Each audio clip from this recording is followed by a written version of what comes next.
Thank you all for coming. I'll introduce myself first. My name is Maddie Hennessy. I am the Marketing and Membership Services Director with IGONC. I believe I know almost all of you. Jimmy, this is our first time chatting, I believe. It's nice to meet you virtually, but I'll pass it over to Trisha if you're still online.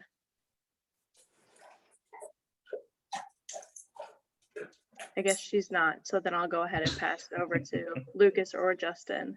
All right. Well, I'm Lucas Underwood. I own L&N Performance Automotive Repair. I'm a board member for IGO, and I'm the president of the Western North Carolina chapter. And I think I know just about everybody, but Jimmy, thanks for being here, man. That's great. It's a pleasure. Yeah. Justin? And I'm Justin Allen. I work for Hunter Engineering Company. I am fortunate to be the vice president of the Western chapter of the IGONC.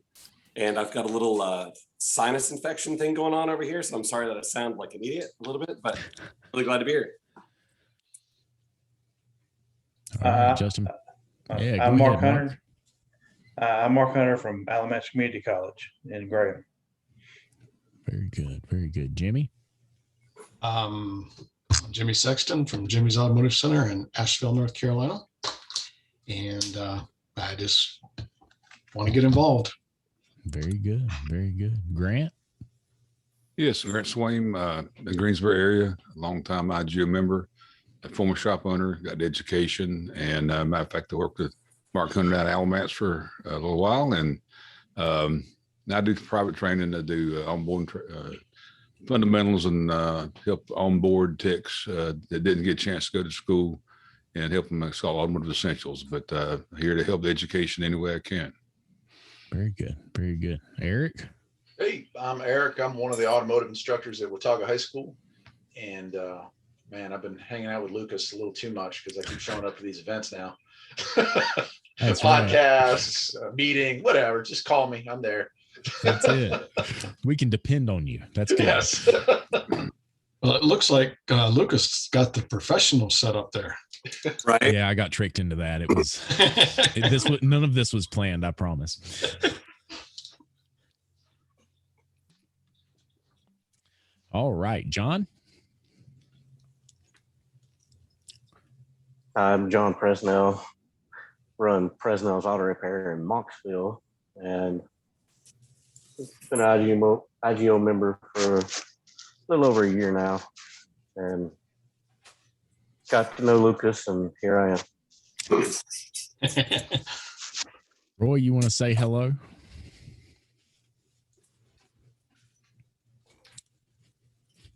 Hello, can you hear me now?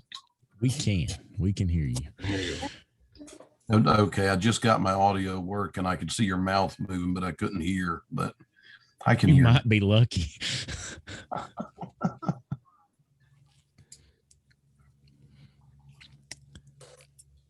All right.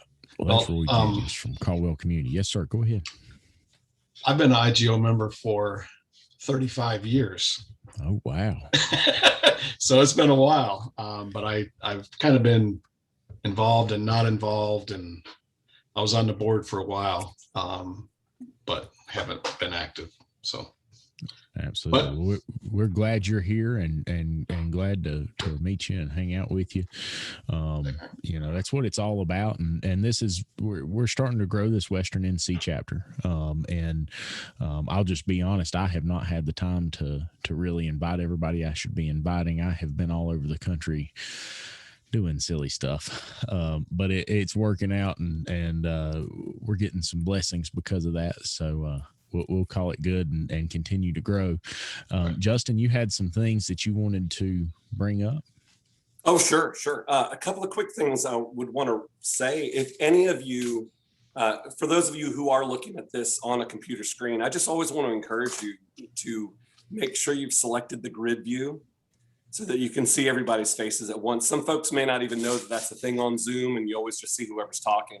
But as we're still navigating how to see as many humans as we can, make sure you've got it on grid view so you can see everybody's face, or hide your face if you don't want people to see you eating your sandwich, because I think that's what Trisha said she was going to do. She might be eating or on the phone or something. Listen, Right. Roy says that's what he's here for. Yeah, for the face action. Yeah, That's it. right. I thought Luke was providing supper.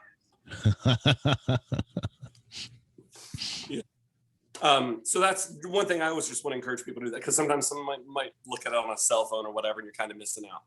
But if you've got that opportunity to do that, the other, just as we kind of get the ball rolling here today, and I do want to encourage, again, so excited to see Jimmy here, because knowing that you've been a member of the organization for a long time, Jimmy, that's phenomenal, because you certainly run the kind of shop that we want to be able to help, collaborate with other shops in the area and bring people together that can see a good example. And certainly what you do is a great example there. And so it's exciting to Thank you. have you here. Yes, sir. Yes, sir. One thing that as we think about how we jump into these meetings and stuff, I know that part of the beauty of coming together as a group is that we all face the same trials and challenges, right? We all have the very similar things that can be negative, whether you have a customer who's a comeback on something ridiculous, or a technician who keeps showing up to work drunk in the mornings, or whatever it could be.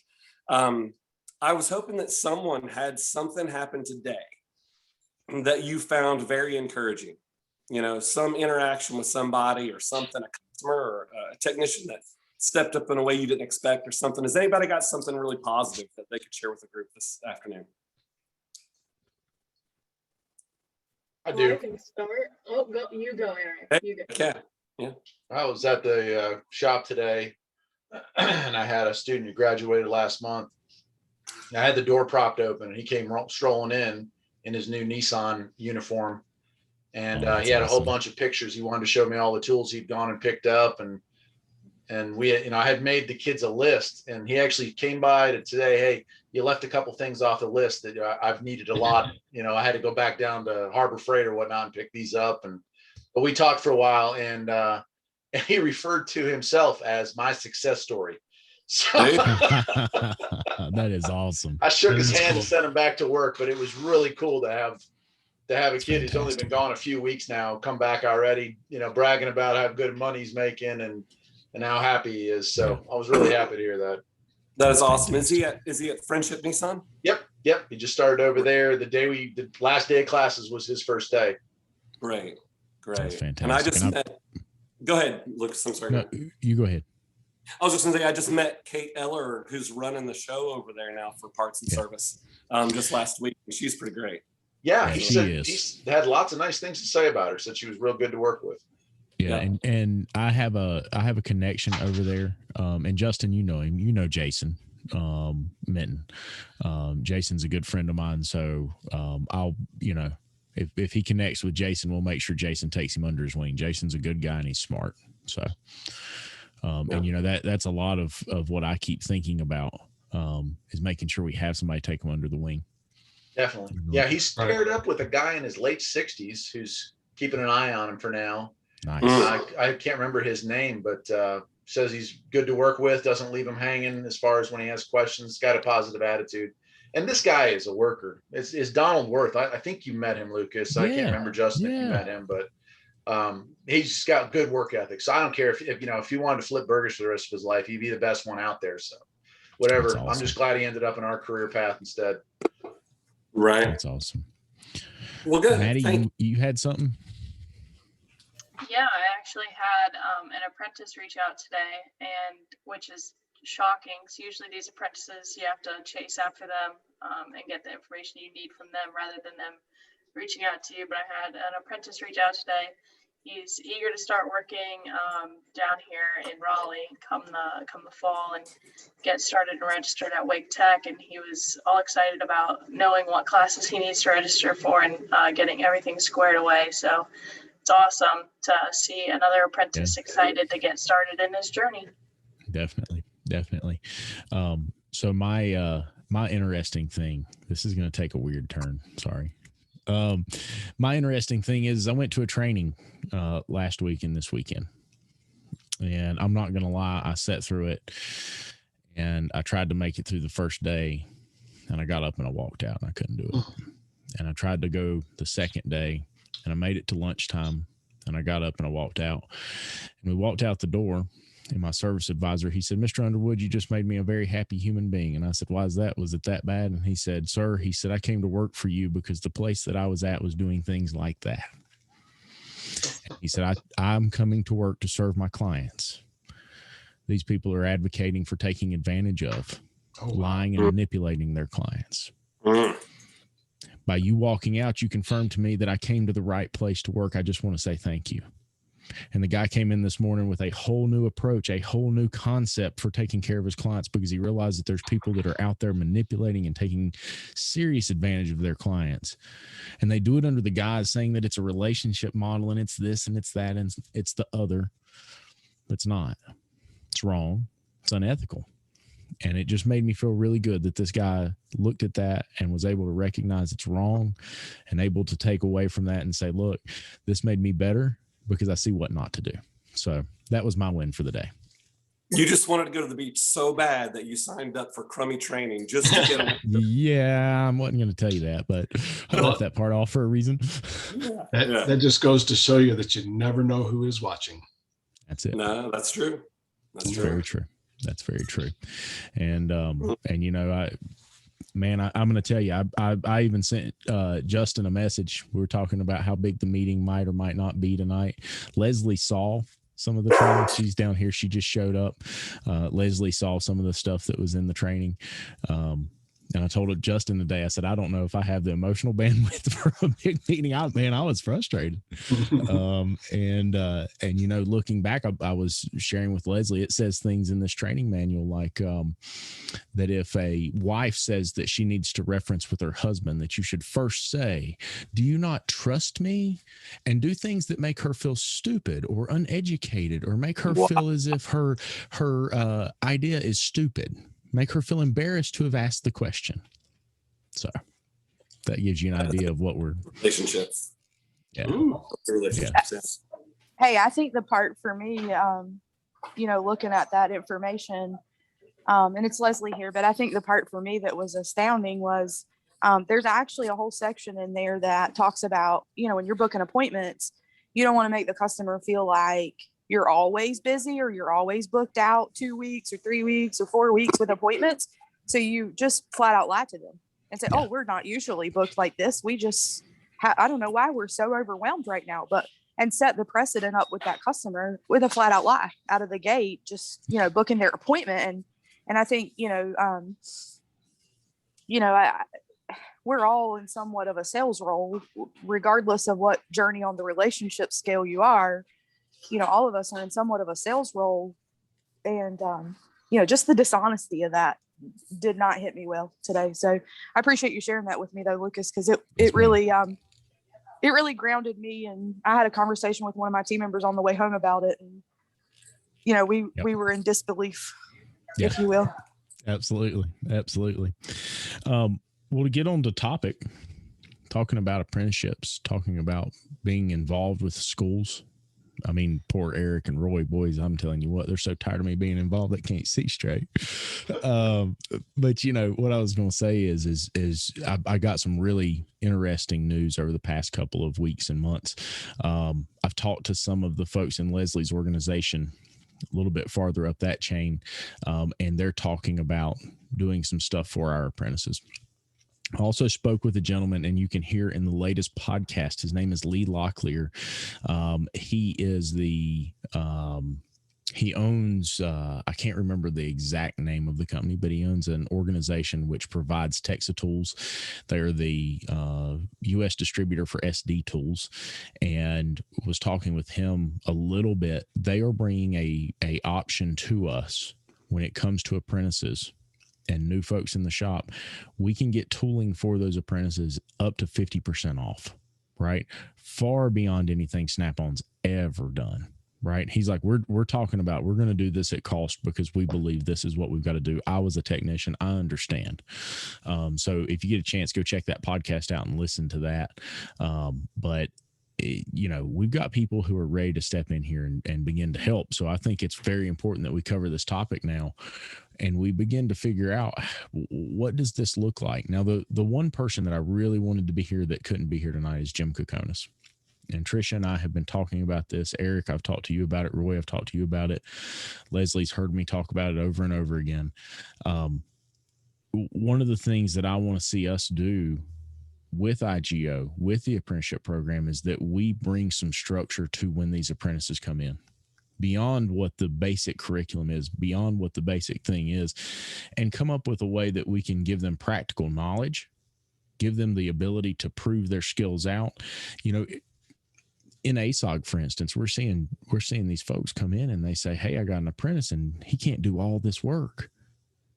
And we're 3 to 5 years, buddy, right? Like, nobody's going to come in and know how to do this. It takes 3 to 5 years just to have a base level technician. Not, you know, before you can turn them loose, they need to be with a mentor for 3 to 5 years. And that's it, right? I mean, you've got to do this. So I think we need to really come up with some structure that gives shops an idea of what they need to do when they come in. And Jim is somebody who's really committed to helping us do that and bringing us together to create that. So. Yeah, I love it. And I've been saying that since the start as well, that I'm getting them to you so they hopefully won't drop a car on you or themselves and cause major damage or bodily injury or death, God forbid. Beyond that, I can't give you a whole lot of guarantees. They know what they've been taught, but they need that repetitive nature over and over and over again to let it soak in. Yeah, absolutely.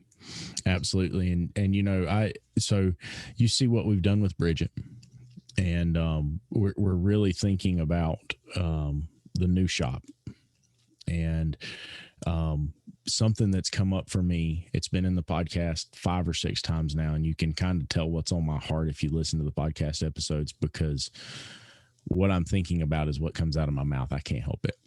And, you know, you guys know Eric, and I know Roy, you know, you don't know his name, but his name's Squidward for you. But Eric that works for me, you know, we laugh and we cut up, but Eric's getting up there in age, right? He's getting a little bit older. And one of the things that keeps coming to me, and something I always think about, is what do we do next? Do you become an educator? Do you become the mentor in the shop?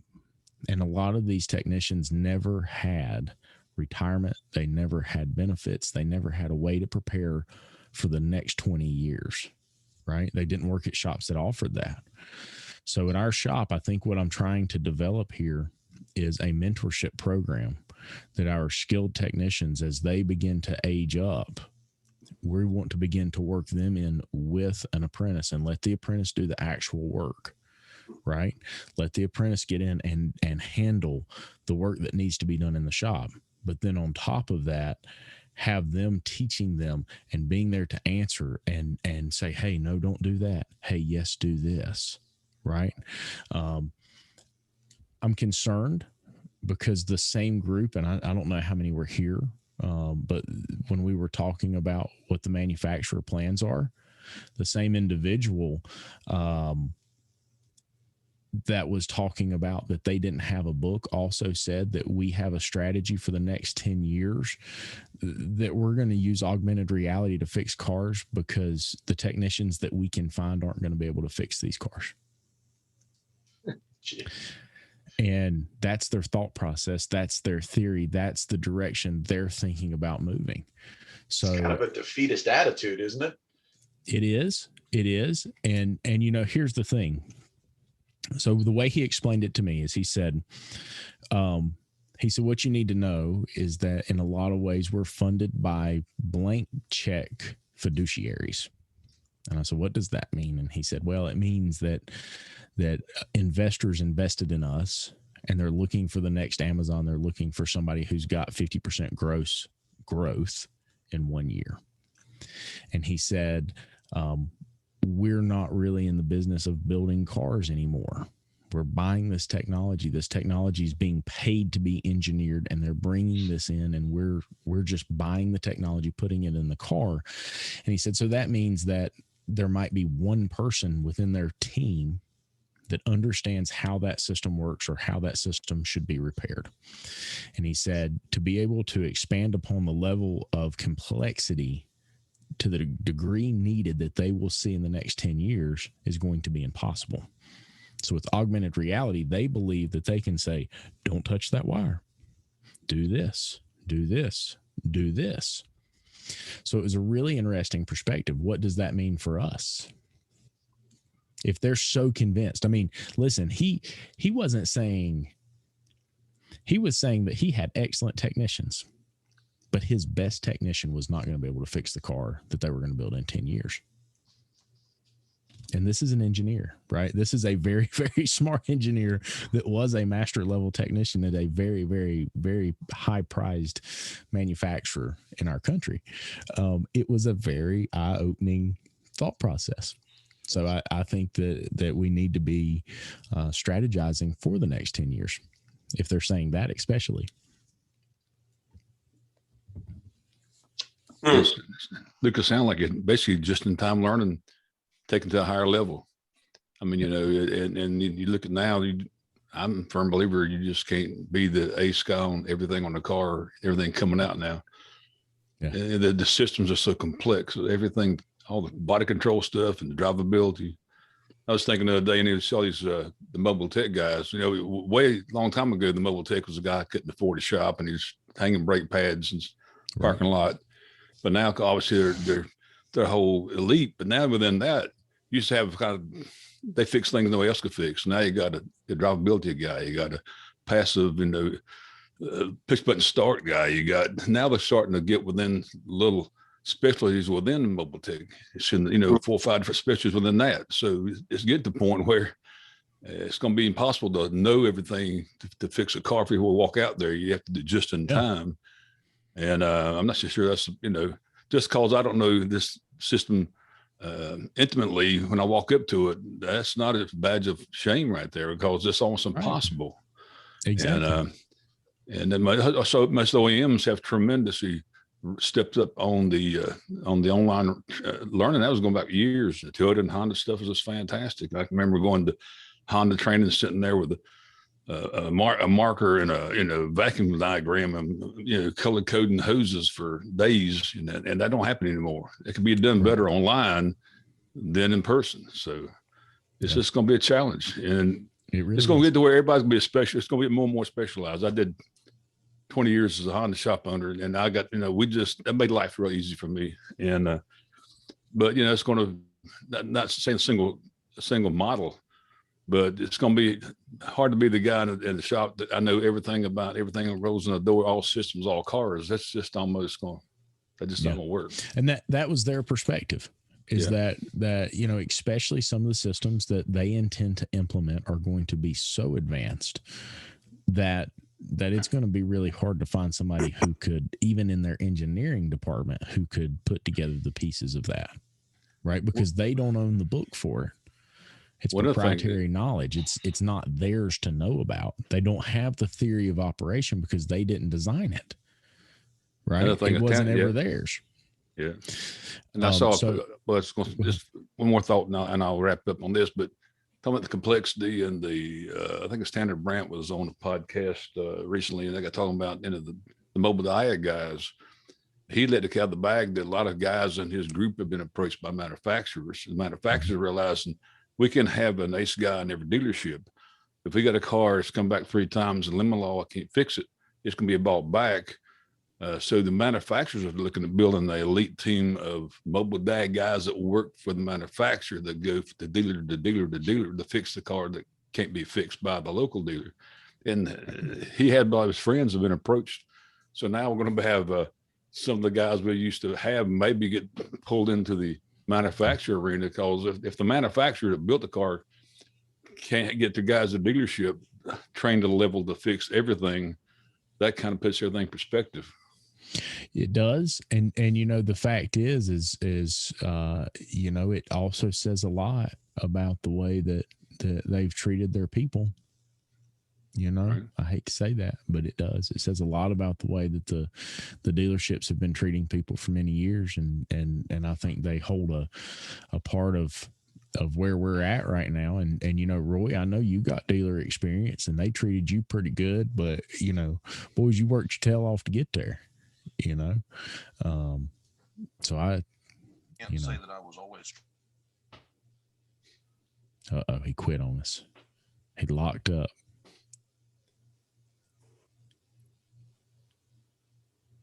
Well, we can't hear him now.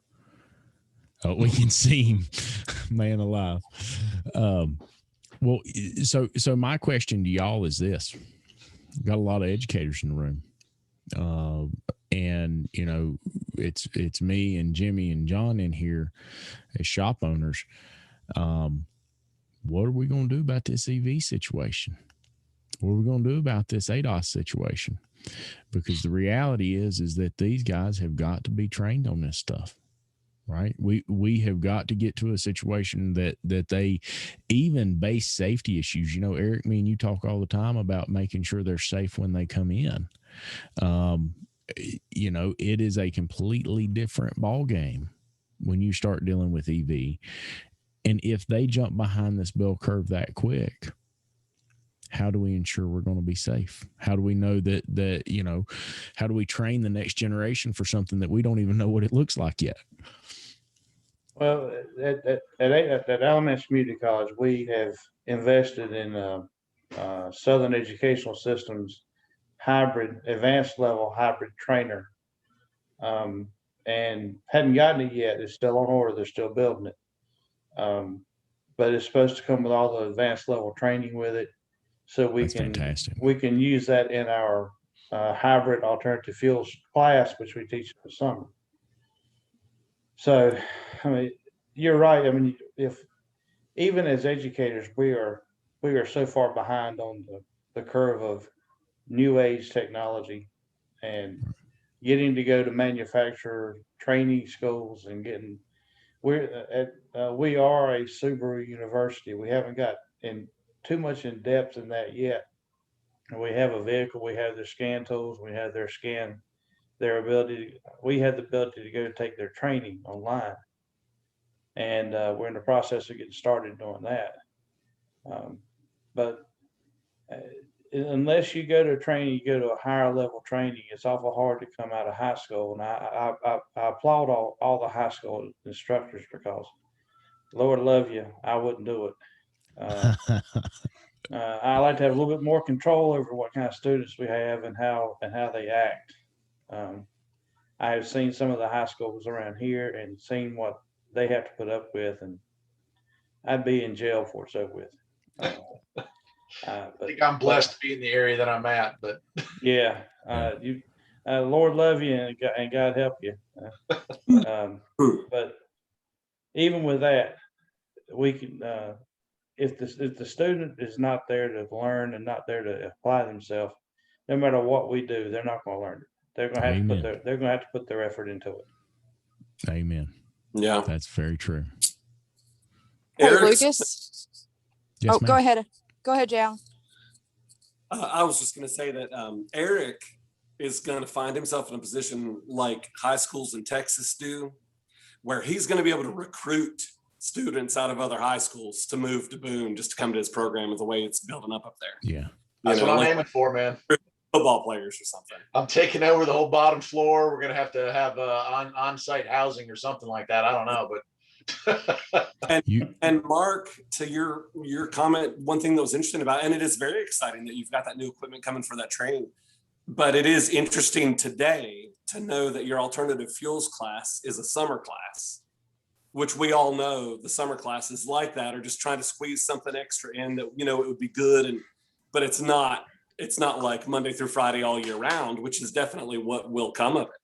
You know, Well, so it's interesting. Yeah, the alternative fuels class we have is a basic class, and we teach them don't touch orange. Right.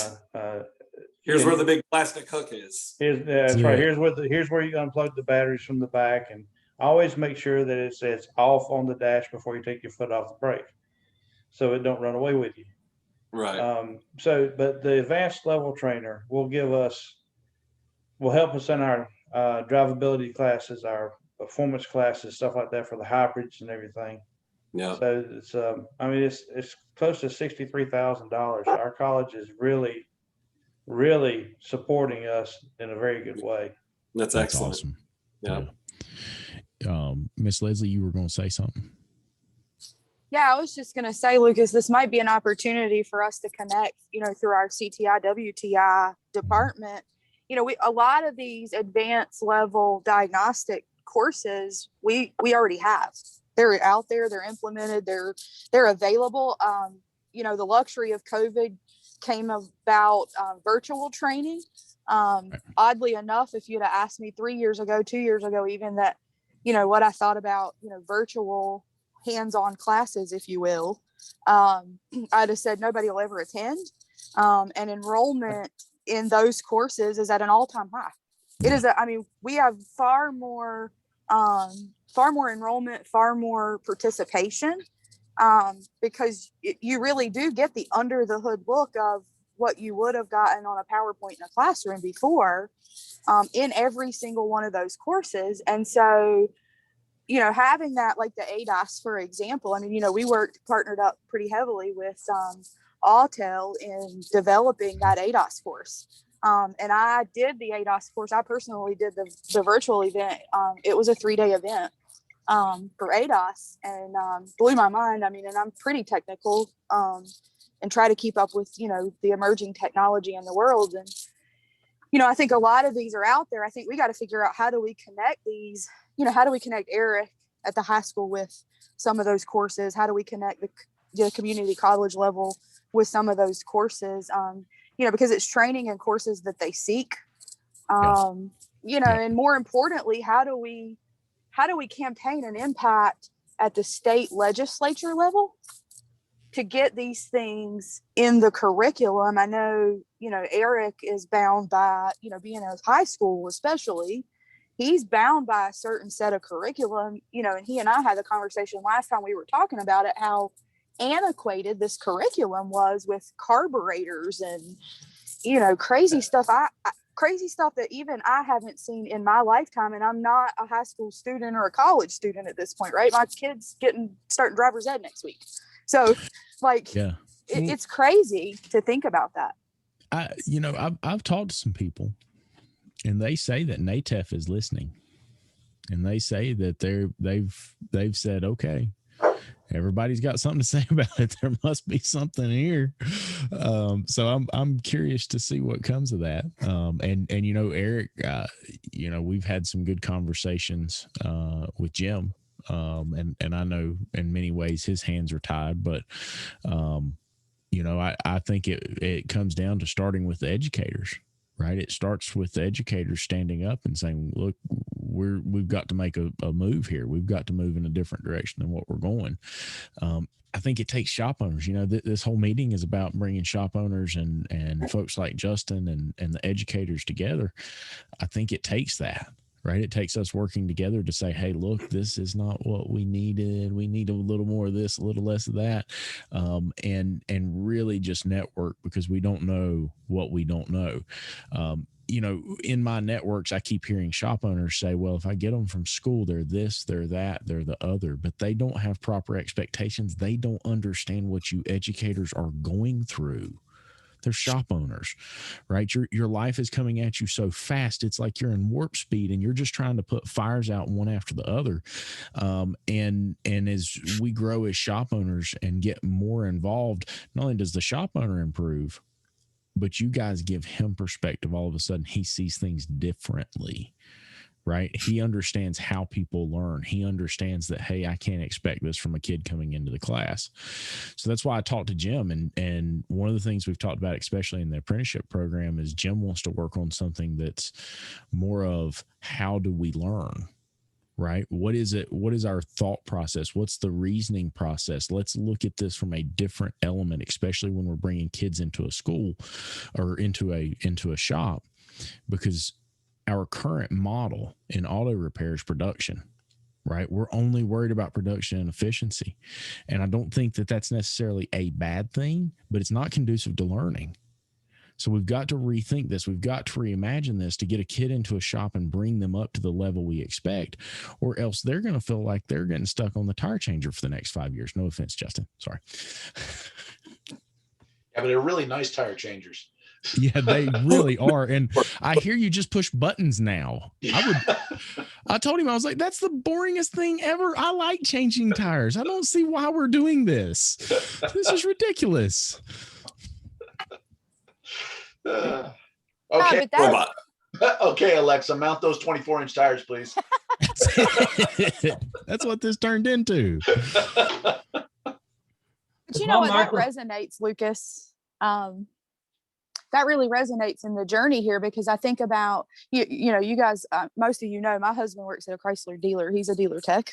He's the bad guy that we all talk bad about. But the truth is, you know, I get a lot of knowledge that way from him, that is helpful for these type conversations, because, you know, he went through, he and I both attended, that's where we met, was in high school auto mechanics. He went on to Nashville Auto Diesel College, you know, went through their entire program, graduated Nashville Auto Diesel College, came back to work at what used to be Clark Tire, which was a tire shop. He went to college, he got out, he was changing tires and oil and brakes. That was pretty much his skill level, you know, getting out of college. I mean, he had some other skills that he could use, but, you know, he happenstanced into a situation with a warranty concern on a Dodge minivan his mom was driving, talked to the service manager at the Dodge dealership, and that's how he ended up working for Chrysler, and now he's been there 20 years. And part of the reason he stays is because they were able to take him from changing tires and brakes to the master tech level now. You know, and now he does all of the hard diagnostic work that no one else in the shop can do or is able to do, because they don't understand the principles of how those things work. He was doing a training class the other day. He was at home doing an online training class, and they're talking about like the new model, one of their new models they're getting ready to release, you know, and it was talking about the wiring in that car. It's going to be Cat 5 cable. It's going to have Cat 5 cables, and it's going to have, or Cat 3 cables, I think is what they're using. But either way, it's going to have data cables and, you know, a you know, pretty much a router like you would have in your home for your internet connection. And all of this work is being done to prep this car for automated driving, but also for the automated diagnostics. Yeah. Yeah. And even to your point, I mean, right now they get a car, a new model, and you don't know how it works. You don't know how it's supposed to work. The most frustrating thing he ever faces is the fact that the manuals don't cover it, because Chrysler didn't pay for the proprietary information to put in the manual for him to understand it. Yep. And then he has to open a case. Well, he has to open a case, and then a Chrysler engineer calls him who doesn't understand it either and tells him, touch this, don't touch that. None of that works. And then he has to go back to the drawing board on just basic electronic principles and theory of operation of what he knows. And, you know, somehow lucks into fixing it, because literally at that point, that's what it is. Right. So next time he knows what's happening. You know, I've got a buddy who once fixed Volvos. He was a Volvo master tech, and I mean, he was crazy. He's nuts. I didn't even know Volvos could be fixed. I thought they were throwaway cars. Hey now.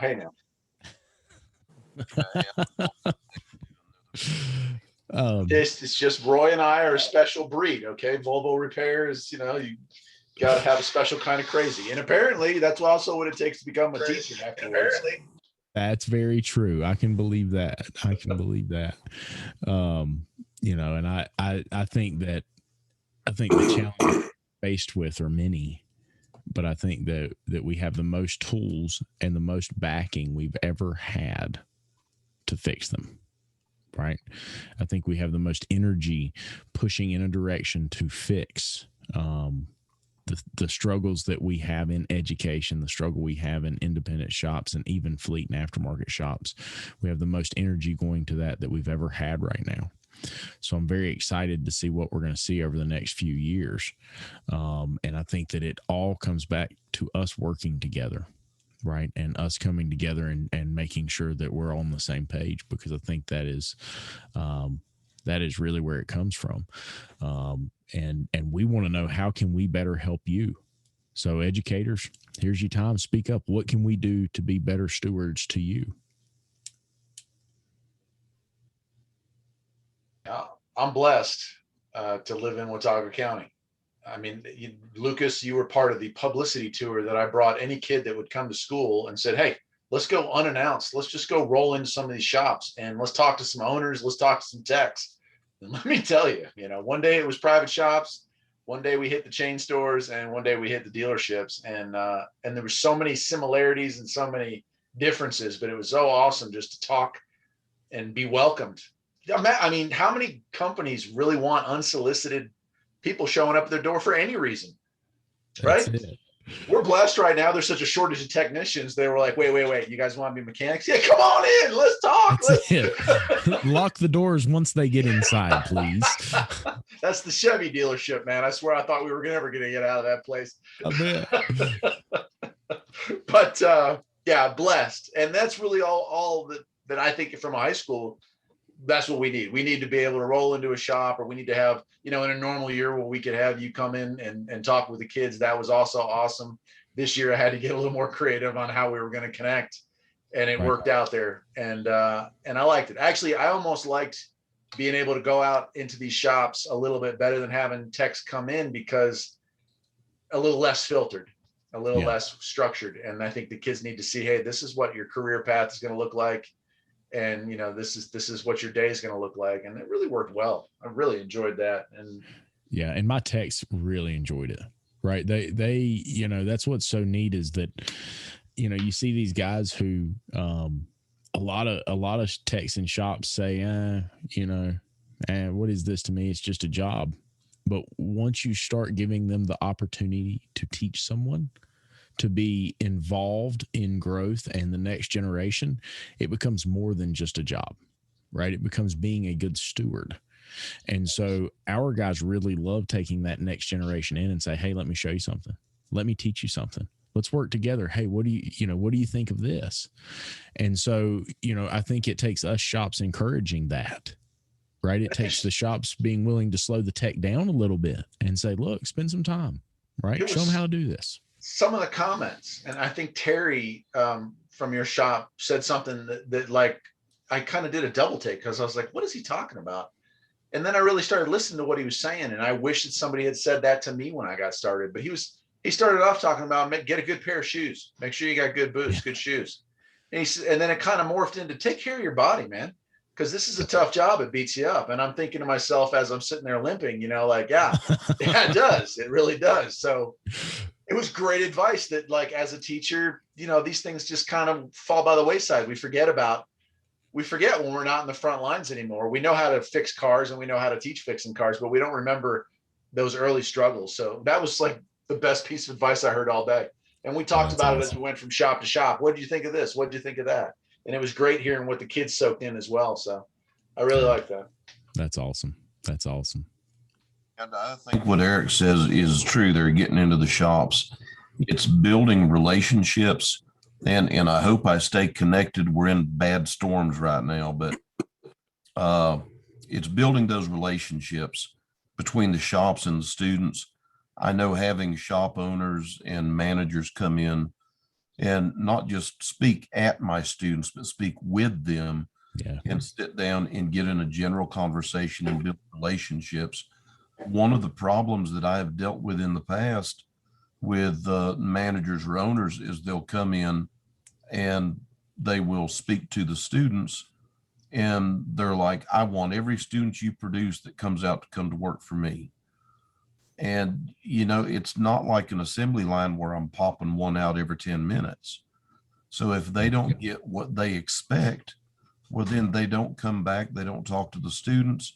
You don't get phone calls returned, and I couldn't provide exactly what their expectation was. So then they just stop dealing with you. And the students, especially in the community college, you may start with a large number. And I see Grant Swain in here, and I see Mark from Alamance. You guys know we start first fall with a large number, but by the time you finish 2 years and cross that stage, that number has dwindled down a bit. And even Eric in Watauga High School, when you start with your intro students, there's more seats in that class than your fourth level automotive class, which is a smaller number.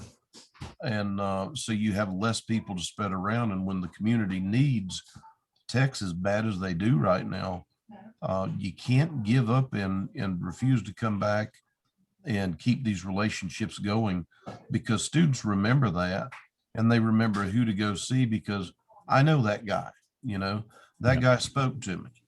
I sent a student yesterday, young man, to a garage. First time he's ever been to a garage to apply for a job. And he's scared to death. I text the manager and said, I got a guy that'll make you a good one, but he's young, he's green, and he needs to be trained. And he said, send him on. And he's excited about doing a drug test tomorrow. Now, when's the last time any of us been excited about a drug? I get to go pee in a cup. That's awesome. That's really awesome. But building the relationships and keeping them going, that's vitally important. And, Eric getting out and coming to the shops, having shops that'll allow you to come in and let your students walk through and see things without, grumpy old technicians going, what the blankety blank are you doing here? Get out of my way. That just turns the student off. So it's got to be a receptive environment. You got to be able to bring the kids out, and you've got to continually work on those relationships over time. I'm proud to be part of IGONC, because IGONC is primarily made up of relationship-based shops. And, at the beginning, you heard me talking about a very transactional training that I went to. And those methods really teach. It's about production. It's about efficiency. Go, go, go, go, go. Nonstop. We don't care about the people. They're just a number. We don't care about the client. They're just a number. So I'm so blessed to be part of an organization that doesn't look at technicians like a number, that doesn't look at clients like a number. They look at people and say, you're a human being. How can I help? Right? I'm going to tell you something. And I'm not bragging on myself. It's just, y'all know, I've got 3 technicians. I have had to fight with them. I'm talking about, I have had to pull them into my office, sit them down and say, you're taking a damn vacation. You get paid for it. Go for a week. Stop working so late. You get an hour lunch, sit down and eat lunch. And they all come to me and say, this is not what our industry does. This is weird. We don't know how to handle this. We don't know how to do this. I don't know what I'm going to do for a week. Go do something else. I don't care what you do, but you're not going to be here. I've started scheduling their time off. Why? Because in our industry for so long, we've abused our people. We've taken advantage of our people. We've not given them the opportunity to slow down and spend that time. Roy, the problem you talk about where techs are all short and snotty with the young kids coming in, it's because we've created that culture. We've created that environment. Lucas, it's time for a change. Yes, sir. I can, Mr. Can you hear Byron. me? I can. Okay. First of all, I'd like to say hi to Jimmy. He's my nearest competitor, and I don't see him at all hardly. I put in a big ass fan. I want you to know. Good. Made a big difference. But I'm gonna tell you something, Lucas, and I've been listening. I've listened probably to 30 of your Ace Hawk podcasts. Yes, sir. And I texted you and I told you I have no idea what I'm doing in this business or how to. I don't either, Mike. But I want to tell you this, that the biggest problem I see out there is flat rate, and I don't pay flat rate. I don't pay bonuses. I don't pay any of that stuff. The people come in, they go to work, they get paid. Amen. And these guys, I've got one guy that's been with me 30 years.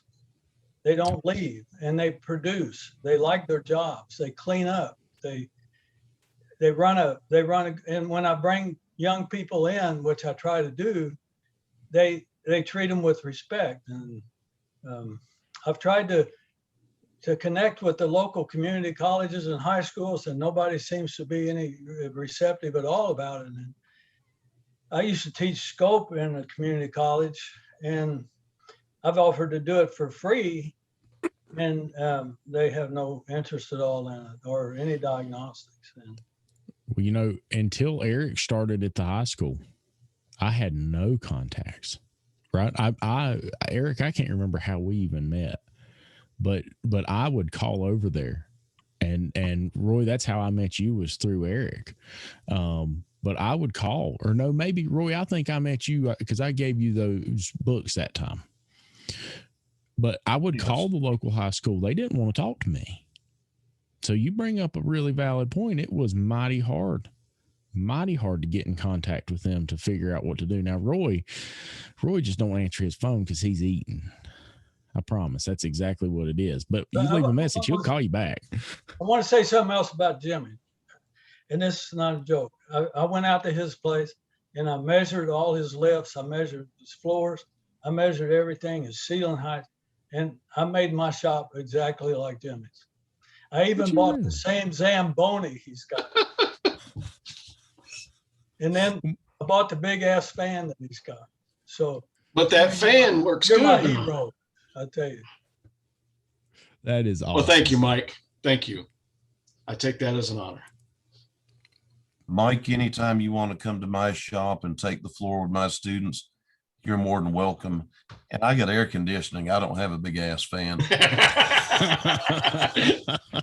Well, I had air conditioning in my other shop, but it's not conducive to this one because of the way the doors are laid out. But the fan works great. You know, yeah, you don't notice the heat with the fan on. And there are people in, high schools and community colleges that are not receptive to business. They get in their own little world of their hobby shop. And, as long as they keep people out, nobody knows how bad a job they're actually doing. And, there are good and bad in education, just good and bad in the business world. And you have to work with them. And as part of the community, if you've got a school that's not doing good, you need to take it to their administration and let them know, hey, I'm trying to help you, but I'm not being received. Well, I don't know that at my age, I don't know how much I care anymore. And, back to Jimmy again, and this is serious. We go way back with IGO. I go back with IGO probably 25 years. And, that's probably our best way forward, I think. Agree. It is. Speaking of features and benefits, I think this is a good spot to interject something that I'm going to ask Maddie to do for us. So Maddie, you can go and be unmuting up there. And I mean that in the sense that we get benefits from the educators, right? Because they send us students. They get benefits from us because we can explain to them what the needs are out in the field. And so my drive with the way that I'm fortunate enough to get to interact with these guys is that we've got to bring more educators to this table, to IGONC. And so I want all of you to hear, if it's okay, Maddie, can you tell us how easy it is for educators to be plugged in and what the benefits are to them? Because I think when we all hear it, it's like, well, of course they should be here. Of course they should. And we need everybody's help, of course. Anybody that plugs into other educators in Western North Carolina, we want to make sure they know how easy it is and what good they could bring to us. And obviously we can give back to them, but we need to network, like Lucas says. We need to build those relationships with all those guys, So yeah, Maddie, tell us about how hard it is for an educator to be a member of IGONC. Absolutely. So not hard at all. And actually, it's free for any educator to become an IGONC member. So we welcome high school educators, college educators, any kind of educator at all that wants to be involved with IGONC. Come on in. Even if you're out of state, we'll still take you. Just come on in. The important part is building, like Justin said, is building that relationship base and network between educators and shop owners, because it is important for us to make that connection and for you shop owners to have the connection with your local school community and see what is the school community doing. Are you even growing students interested in automotive? If not, how can we change that? Because it's obviously a problem that we need to address. If you are, that's awesome. How do we get more shops involved with the school system as well? It goes both ways, and I think that it's super important. So if you know of any schools that are interested in becoming part of the solution, just send them over to me, shoot me an email. I will take care of the rest. or they can just fill out an application on the IGONC page. It's free for educators. It's absolutely free, no strings attached. You get all the benefits that a regular shop does. You can come to chapter meetings. You have access to our discount programs. You know, anything that a regular member gets, the shop educator gets as well. And and I want us to all hear that, because they are very important to us. Yes, you know, very much so. And a lot of times it's, you know, we do hear in this business that like Mike Byer, he definitely hears this. Consultants start a consulting business when their shop fails. Is you know what we see a lot of folks do. And there are some people who would feel like educators in the schools are technicians or shop owners that couldn't make it out in the field or whatever like that. They would have that same type of idea, but that's just nonsense. And they're so essential to our industry growing and moving forward. I mean, they're the closest that we get to the students. You know, we need automotive shop teachers in the middle schools and elementary schools. Is what we need. Yeah. Well, if we don't create a network, if we don't create a alliance, if you will, you know, here's the thing is I've got a lot of techs who are reaching that point that they're saying, look, what do I do next? Right. I can't work in a shop forever. They're looking for those opportunities. The schools are looking for educators. And I think we've got to build an alliance in our industry as a whole, because there's so much disconnect, right? There's so much disconnect in every which direction. So I think it's so important that we do that. You're exactly right. I want to be a great automotive instructor, because then we can do Pinewood Derby cars and we can do soapbox race cars. That would be cool. That would be some good time action. Yeah. So I do want to hope. They're talking with James Presley before COVID. That year that COVID came down, I was supposed to spend time with him working on a middle school program for automotive.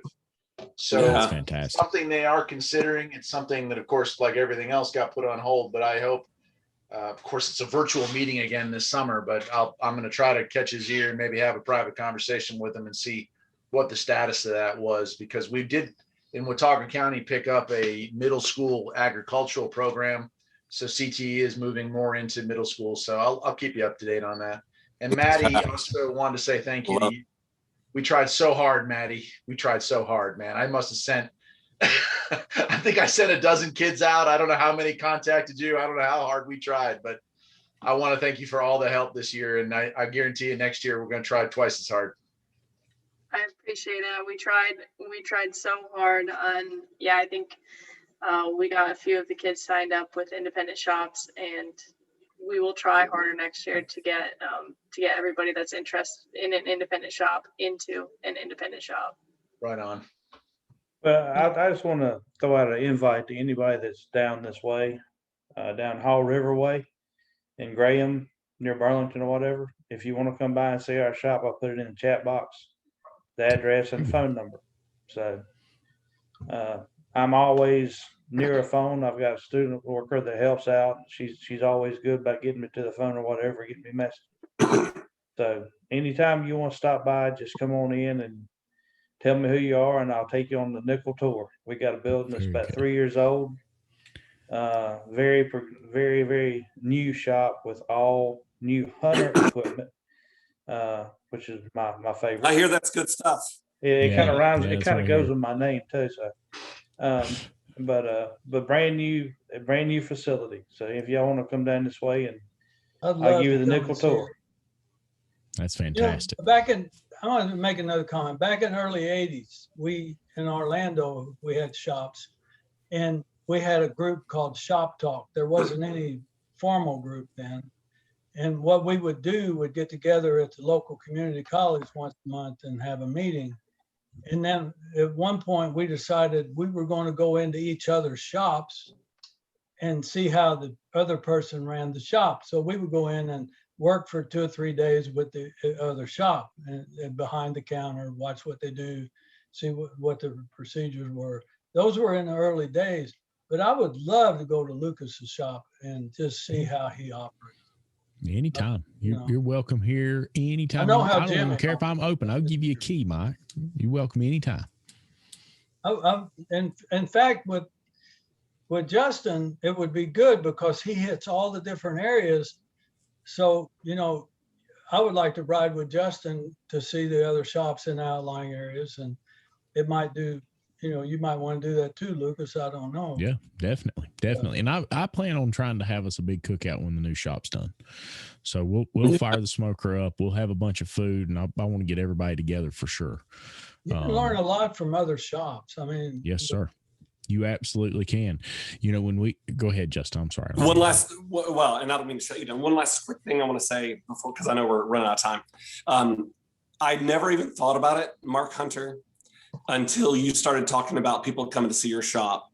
But I think oftentimes we think of getting to know our local schools because that's a big deal. There are local schools, but holy cow, wait a second.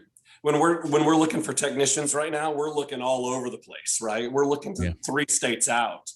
So the opportunity to network with the other county programs and stuff in the state of North Carolina or South Carolina, Georgia, Tennessee, that is fantastic. So thank you for extending that invitation, Mark, because I think we should all be a little bit more proactive about that as well, because we want you to know that Jimmy's shop on the north side of Asheville and Mike's shop on the south side of Asheville are amazing shops that your students may want to move up to the mountains. There may be reasons why they want to be kayaking on the weekends and enjoying the live entertainment and the breweries uptown on Thursday nights or whatever.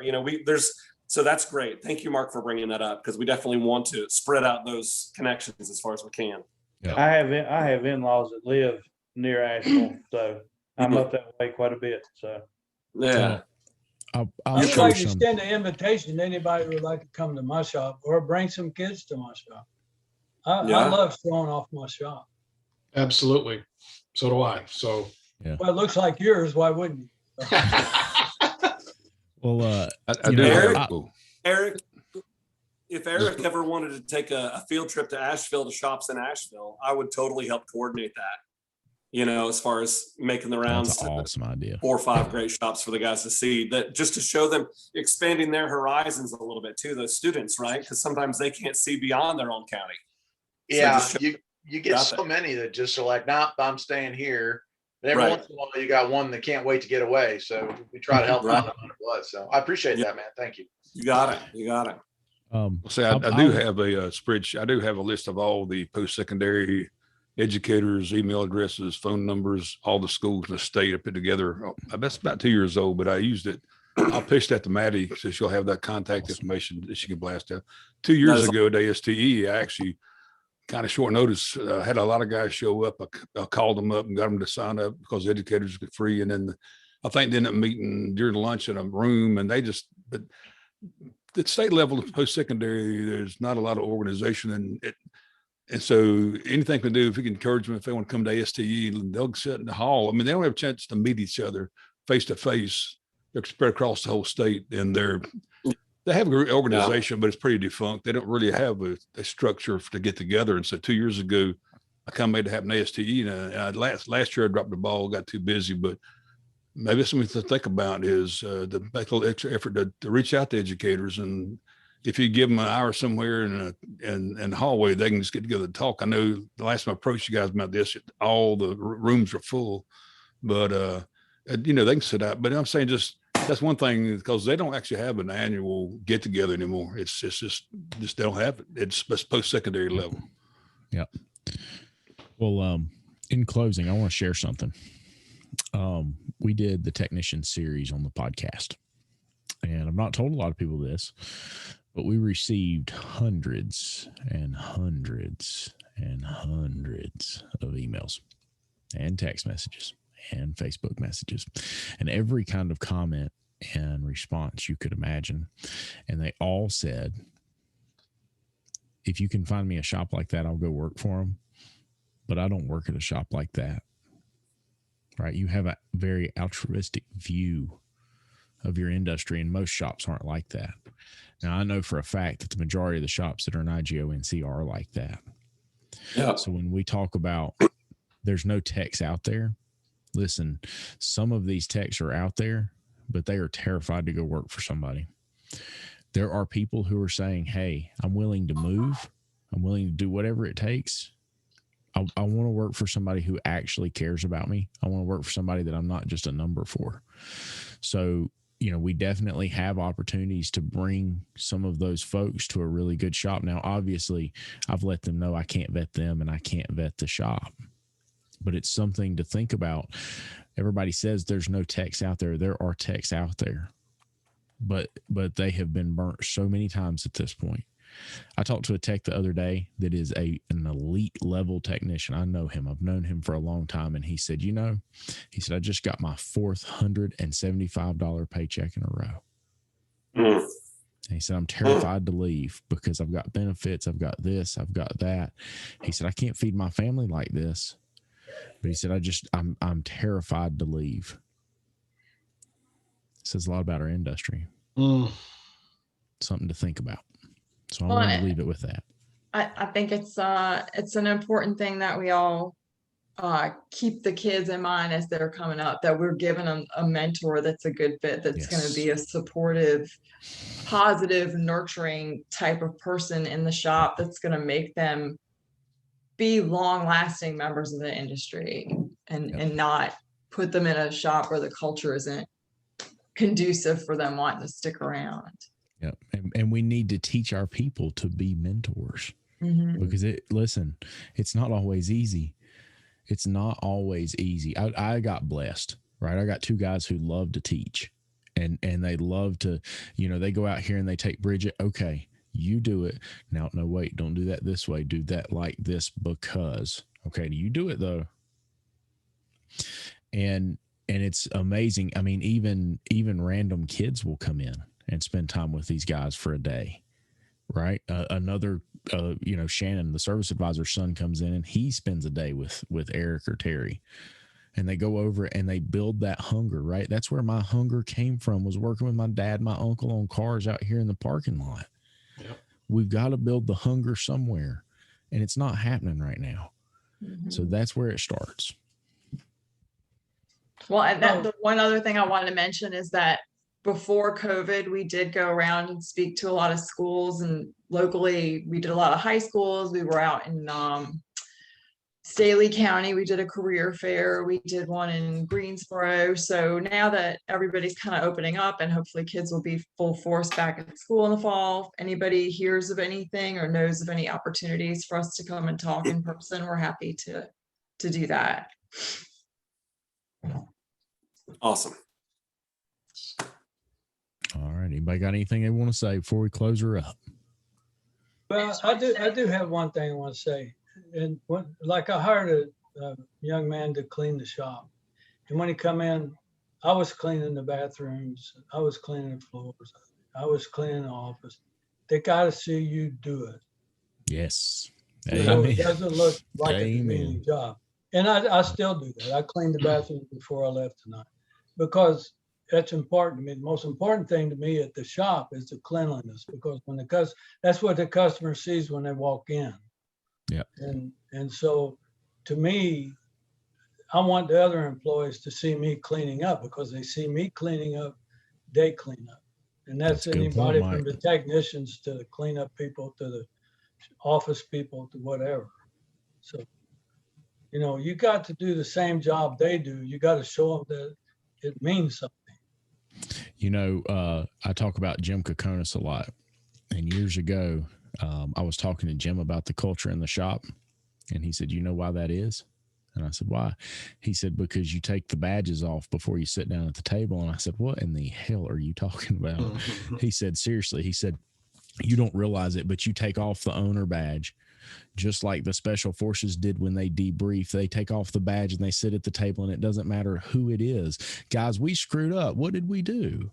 And there's no rank, there's no file, there's no boss, there's no this, there's no that. We're all in this together. We do that. We buy lunch and everybody sits down and they all say what they want to say. That's it. Yes, sir. And then when we get back up, I'm the boss. That's it. That's it. I've been trying to give that job away for years, but none of them will take it. I really want to come and see your shop, Lucas. Hey, listen, I've my shop listened to is so many of your podcasts. my shop is a real mess right now. We got stuff piled up everywhere. We got cars coming out of our ears. There's mess everywhere. I promise it's not clean, I but realize I could make a lot more money, but I would have to work a lot harder, and I don't want to do that. yeah. I'm okay Yeah. with what I'm doing. Yes, sir. Hey, and that's all that matters is if you enjoy what you're doing. Yeah. I figure I can go to 179 and still not worry about much. Well, you're only 25 now. You got a long way to go. Yeah. Mike, I'll tell you the best thing about going up to Lucas's shop, and that's the front porch and sitting down in a rocking chair with a Coca-Cola and a pie. And you don't worry about the boys downstairs working on stuff, but just sit there and rock and enjoy the view. I And know nice- that's what I want to do. You know what? I live in the mountains. I live in Nashville. I look out over a couple mountains where I'm sitting right now. But I love Boone and blowing rock and all that. Back in my old days when I was young, I used to run marathons up there.